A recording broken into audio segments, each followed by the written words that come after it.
Hi everyone, welcome back to another tutorial from Crazy Gamer. Today in this video we are going to be learning how to download and install Genshin Impact application on your iPhone.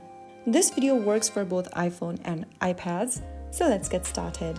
First of all, make sure that your device is running on 12.0 or later version of iOS and check that you have enough storage space on your device. Now open your App Store. Now tap on search at the bottom right and in the search bar type in Genshin Impact. From the search results, look for this application from Cognosphere Pte Limited and tap on the download or the get button. You may need to authenticate with Face ID, Touch ID or Apple ID password if you are downloading the application for the first time on your iOS device. Now wait for the download and installation to complete. When it's finished, you can tap open and launch the game. On the first launch, the game may download additional resources. This can take some time depending on internet speed and device's storage. So that's how you get Genshin Impact installed on your iOS device quick and easy.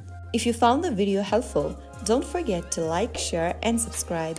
I will see you again in the next video. Thank you for watching.